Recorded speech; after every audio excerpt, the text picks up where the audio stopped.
Well, good evening, fellow aficionados. Tonight I will be enjoying a La Gloria Cubana Cigar today, and let me tell you, this isn't your father's church group discussion. This isn't your father's church group podcast. Tonight we're talking about cigars and faith, and how these two seemingly opposite worlds collide in my life. So grab your favorite stick and let's light up this conversation. First, I'd like to clear up a misconception. A cigar is not a great big cigarette. Cigarettes contain over 250 ingredients, but a quality hand-rolled cigar is just tobacco. Maybe some fruit pectin as a glue. That's it. We're talking about craftsmanship, not production. The ritual and reflection in the evening around sunset is my favorite time of day. I had this little ritual. I select a cigar. Again, this is mine for tonight.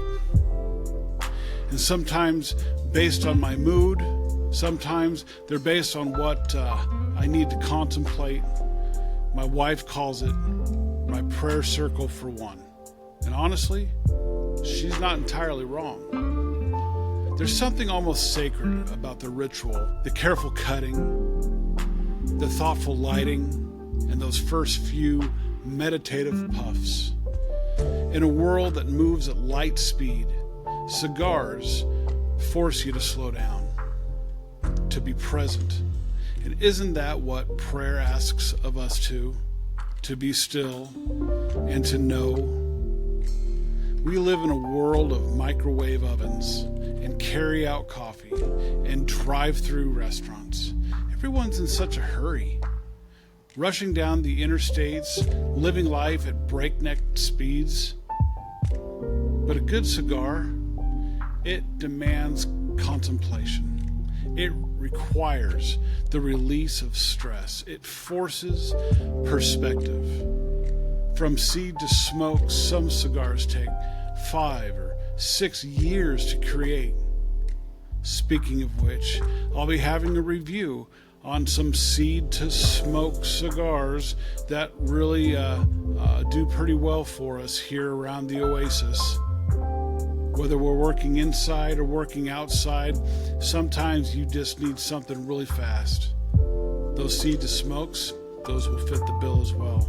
We'll get on to that on one of my written reviews later. Look forward to that on brownslife.com. You'll be able to see it. Also on all of my social medias, you'll be able to see it. Hey, make sure you do thumbs up on this podcast. Make sure you do thumbs up and like it and follow us on our Facebooks and all of our other social media platforms as well. You know, it would really help us. You could also get a hold of me at info@brownslife.com if you have any comments that you'd like to share. Anyways, after it takes 5 or 6 years to create, that kind of patience is kind of biblical, isn't it? The balance of pleasure and discipline. Now I know what some of you are thinking. Isn't this just justifying a vice? Well, maybe. But isn't life not black and white? The Bible doesn't specifically mention Cuban tobacco or Dominican blends or Nicaraguan wrappers. Shocking, I know. But it does talk about moderation and wisdom and freedom. And let's face it, I'm not chain smoking these things, and I'm certainly not inhaling them. I'm savoring one cigar, appreciating God's creation of tobacco and the human craftsmanship that transforms it. There's a complexity in every puff. The tobacco from Ecuador tastes different than the leaf from Nicaragua or Sumatra. Each leaf has its place. The filler in the middle, the binder holding it together, the wrapper giving it its finish. All three parts working in harmony. Kind of like body, soul, and spirit. And when lit properly, they burn together at just the right rate, creating a flavor profile that can't be rushed or faked. Finding community. One unexpected blessing. The community. Some of my deepest theological discussions lately have happened inside of a cigar lounge, not in a church pew. There's something about sharing a smoke that breaks down walls and opens hearts. I've prayed with atheists, I've debated with agnostics, and counseled the hurting, all while the ash grew long on our cigars. Sometimes ministry happens in the most unlikely places and with the most surprising props. Good friends, sitting around, talking, smoking. There's just a bond there, a brotherhood of the leaf, if you will. Life slows down and things come back into perspective. You can't rush a conversation when you're both committed to a full hour of contemplation. Now, let me just face it, there is some criticism and some questions. Let me address the elephant in the room, or maybe the cloud of smoke, if you will. Not everyone understands this balance. A pastor gave me that disappointed dad look when he saw my humidor during a visit. We had quite the conversation that day. "Isn't your body a temple?" he asked. "Yes," I replied, "and some temples have incense." He didn't find that nearly as clever as I did. But it led to an honest discussion about legalism and liberty and where we draw our lines. We didn't agree on everything, but we respected each other's position, and that's what matters. And you know what? I kind of feel like being different. When society says something's bad or nasty or wrong, it makes me look a little closer. Not many people smoke cigars, and I'm okay with that. I've never been one to follow the crowd or do what everyone else does. But maybe that's my rebellious streak. Or maybe that's just being thoughtful about my own path.